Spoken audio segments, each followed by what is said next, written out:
അപ്പോൾ ₹1 നോട്ടുമായി എത്തുന്നവർക്ക് ഷൂ എന്നതായിരുന്നു കണ്ണൂരിലെ കടയുടെ ഒരു പരസ്യം. 72 പേർക്ക് ഷൂ നൽകുമെന്ന പരസ്യം കണ്ട് പക്ഷേ ഇരച്ചെത്തിയത് 1000-ലേറെ പേരായിരുന്നു. ആകെ അലങ്കോലമായി എന്നതാണ് കഥ. അപ്പോൾ എന്താണ് നടന്നതെന്ന് വിശദമായി നമുക്ക് പറഞ്ഞു തരാനായി ഫെലിക്സ് പുളിക്കൽ ചേരുന്നുണ്ട്.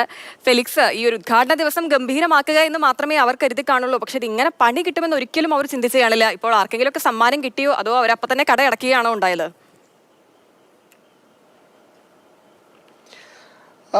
സാധാരണഗതിയിൽ ഇങ്ങനെ ഒരു കടയൊക്കെ ഉദ്ഘാടനം ചെയ്യുമ്പോൾ ഒരുപാട് ഓഫറുകളൊക്കെ മുന്നോട്ട് വെക്കാറുണ്ട്. അപ്പോൾ ഇവർ നൽകിയ ഓഫർ ₹1 നോട്ട്, ₹1 നോട്ടൊക്കെ വളരെ ചുരുക്കമായി മാത്രമാണ് കിട്ടുക.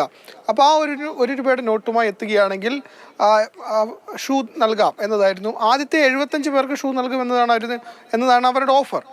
പക്ഷേ അതായത് ധാരാളം പേര് എത്തിയെന്നാണ്. അതായത് 1000-ലധികം പേരാണ് ഷൂ വാങ്ങാനായി അവിടെ എത്തിയത്. ഇത് കണ്ണൂർ നഗരത്തിൽ കാൾടെക്സ് എന്ന് പറഞ്ഞ സ്ഥലത്താണ് ഈ ഷോപ്പ് ഉള്ളത്. അപ്പോൾ അതുകൊണ്ട് കണ്ണൂർ നഗരത്തോട് ചേർന്ന് വലിയ തിരക്ക് രാവിലെ തന്നെ അനുഭവപ്പെട്ടു. ഉച്ചയ്ക്ക് 3 മണി തൊട്ട് 12 മണി തൊട്ട് 3 മണി വരെയുള്ള സമയത്ത് ഈ ഓഫർ നൽകുമെന്നതാണ് അവർ അറിയിച്ചിരുന്നത്. പക്ഷേ 11 മണിയോട് കൂടി തന്നെ വലിയ തിരക്ക് അവിടെ അനുഭവപ്പെട്ടു. പ്രത്യേകിച്ച് യുവാക്കളൊക്കെയാണ് എത്തിയത്.